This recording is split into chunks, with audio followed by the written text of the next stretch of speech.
The Faerie's Gift, written by Tanya Robyn Batt, illustrated by Nicoletta Ceccoli.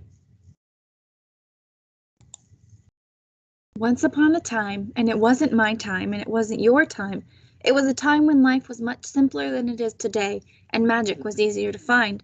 In such a time, there lived a woodcutter. He lived with his wife and his old mother and father in a small cottage on the edge of a forest.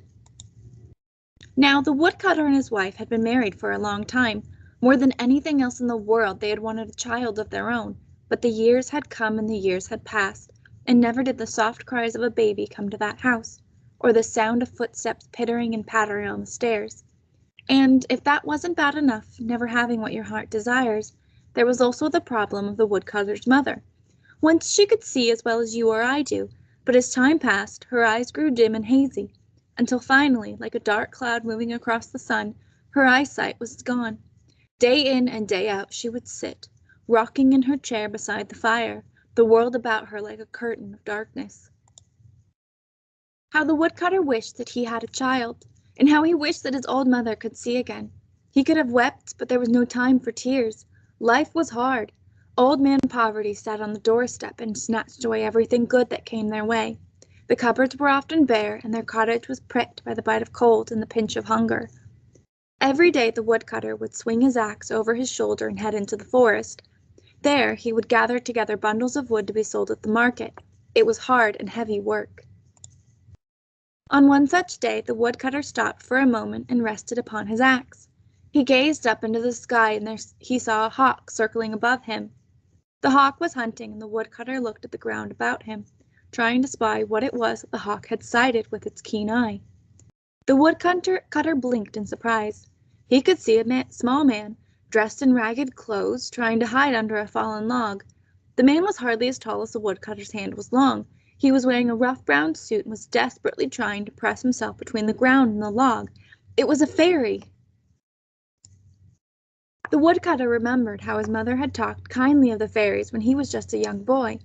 Without thinking, he stooped and picked up a stone and threw it towards the hawk. He didn't want to hurt the bird, just to scare it away from its prey. The hawk gave a cry and flew away. The woodcutter turned back to the fallen log. The small man stepped from his hiding place and gave the woodcutter a nod. "You have saved my life, and for that I am most grateful. In return, I'd like to give you the only thing I've got." The fairy man reached into his pocket and stepped forward.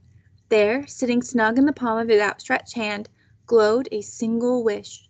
"Take this gift and wish for what your heart desires," said the small man. The woodcutter carefully lifted the wish into his own calloused hand. It was the most beautiful thing he had ever seen. It seemed to dart and dance and send a warm shiver through his body. The woodcutter looked up to thank the fairy, but the small man had disappeared. He looked back at the wish he held gently in his hand. A wish! A wish! The woodcutter's heart gave a leap. He could wish for anything that he wanted. Suddenly he thought of all the things he had ever desired, all the places he longed to visit, all the fine food he would love to taste. And then the woodcutter thought of his family, sitting at home in the small cottage, cold and hungry. He knew that he couldn't keep that wish all for himself. Quickly, he turned and hurried home. He burst in through the door of the cottage and called his family together around the kitchen table. The story of the hawk, the fairy, and the fairy's gift of a single wish tumbled from his mouth. He'd hardly finished his tale when his wife gave a gasp. "Husband, husband, don't you see the fairies have given you that wish that we might have a child? All these years of waiting and wanting, and now at last our wish will come true. Oh, it doesn't matter if it's a boy or a girl, so long as it's happy and healthy." A baby! Suddenly the woodcutter felt ashamed of his own selfish thoughts. Why, of course that's what they should wish for. What happiness a baby would bring to their lives. He was about to make the wish, when his mother said, "Son, son, it has been years since I saw the fairy folk, but they have not forgotten me. They know how it is with my eyes, how hardly a day passes without me wishing that I could look once again upon the green of the forest and the gold of the setting sun. Why, I can hardly remember what your own dear face looks like.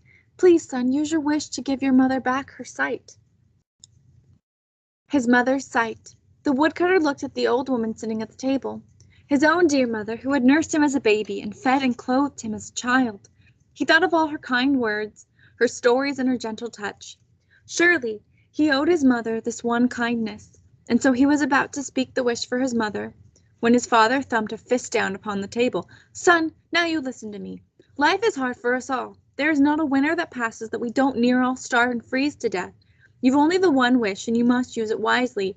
It's gold you should be wishing for, and lots of it. With gold, we'll be able to buy ourselves a happy and comfortable life."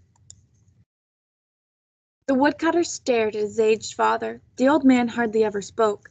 Now as the woodcutter listened to his father's words, they seemed strong and wise. If they had gold, their lives could be so different. But the poor woodcutter had only the one wish. What should he choose? A baby for his wife and himself? Sight for his blind mother?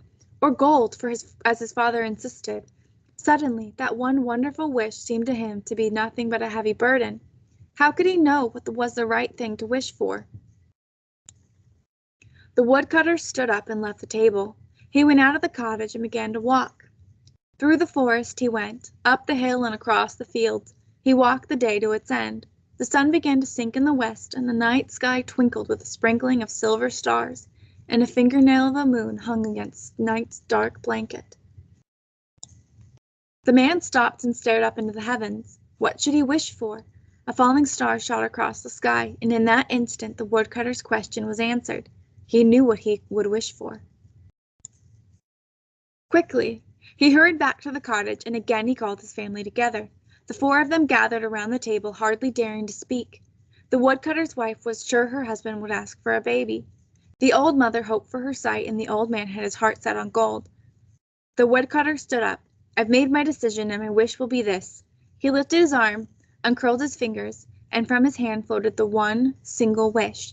Its light illuminated the dark little cottage and filled the four people with a gentle warmth. These are the words that the woodcutter spoke. "I wish that my mother could see our baby lying here in a cradle of gold." And with that one wish, the woodcutter made everyone's wish come true.